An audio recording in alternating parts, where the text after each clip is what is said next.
Okay, so let me explain how music looping works in RPG Maker and why it doesn't work in Pokemon Uranium. So I'm sitting out here just waiting for the music to loop. It's really bad. Okay, so the way that music playing in RPG Maker works is that you have a track and you play it. You set a specific volume for it to play at and then it plays. Great. The way that music looping works, however, is that when it finishes the track, it starts again from the beginning. And that's not good. In a published game, like from a studio, it would set it so it'd be like, okay, you play the intro to the track, and then you cut it, and set that as a point. And from then on, when the music plays through to the end, it recommences at that point instead of at the intro. So that the music loops seamlessly. But it doesn't do this in RPG Maker because by default you can't do that.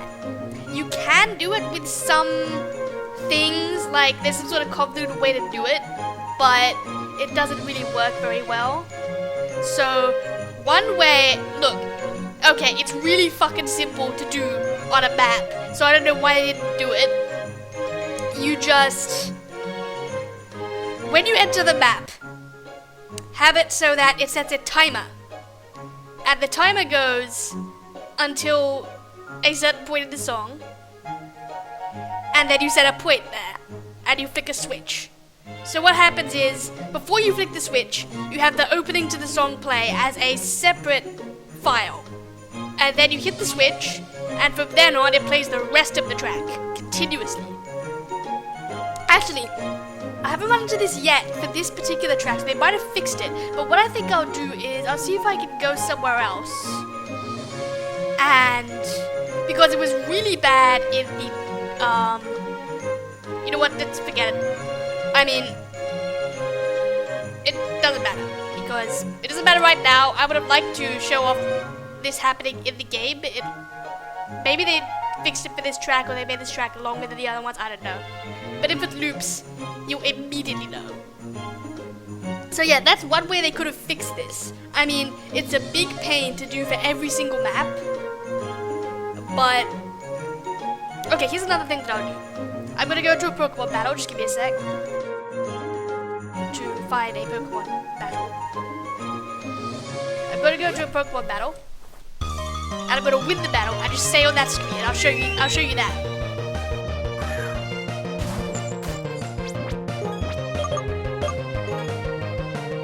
Oops, I should have switched out. I will. It'll just take a little bit longer, that's fine.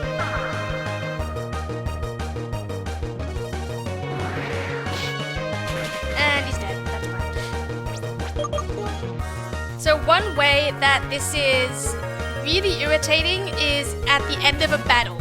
Because in a battle in Pokemon, you play the fanfare, and then you play the end battle music, which loops.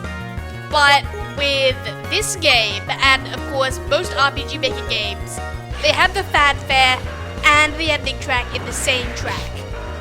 So it plays the fanfare and the thing, and then it loops around, and then it plays the fanfare again. So I'm just gonna leave it here, and you can hear this happening. So one way I think they could have fixed this is, of course, to have two different tracks. One with the fanfare in it, and then one with the ending theme. You play the fanfare first, and then you cut that off, you do a switch saying, don't play this again, and then you play the ending theme. So then when it loops back around, it plays the ending theme again. But not right there! Don't do this! Please don't do this! So yeah, that's basically one of the problems that RPG Maker has.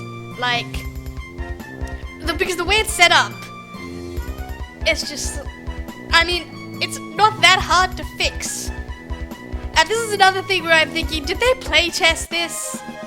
Because the tree collision, I ran into that 10 minutes into the game. I just went to the right on the bottom of the path and bumped into a tree. You can fix that in 2 seconds. Did nobody actually go that way? Okay, so that's a 2-second fix. This is a little bit of a longer fix. It's a bit more convoluted. I can understand why they didn't fix it, But surely someone should have been like, hey, this shouldn't be happening. Surely we could work around this. And I mean, it was really egregious at the beginning of the game in the Pokemon lab, because you have loads of dialogue going on, and every minute or so it loops, and it's really irritating. You're not going to be able to stick around on this screen very often usually, so you're not going to encounter this unless you did something like I did, where I went off for a little bit to do something else in the middle of this screen. So, I mean, this is something you probably won't encounter in normal gameplay. You just skip past all this, and it never loops. But, I mean, it's just one of those things where I understand why this happened, but it's just people who aren't familiar with RPG Maker are gonna look at this and be like, did they even try? And I mean, I did some looking around for solutions that people have had for this. And apparently you can tag mini files with flags. And I know that they are using mini files for some of these, because that's why they sound like shit. But you can tag mini files to loop at certain spots. I'm not sure how that works with RPG Maker, but supposedly some people have done. The thing that most people have suggested is to use the switches, like I said. So it is a little bit of work to put onto every single map for the game, where load the map, cut it here, and then loop it there. But I mean, please. I mean, in games like this, you're going to be spending a bunch of time in a single place, and it's going to keep happening, you know? I think this track is okay, because where it starts, it's not like a big fanfare thing where if it repeats again, you'll know. So I guess they got kind of cheated. But, with some other things, it is really obvious. So, yeah. Let me know if you run into anything like this for RPG Maker games, RPG Maker people. Let me know what your solutions are and how the devs could have solved this.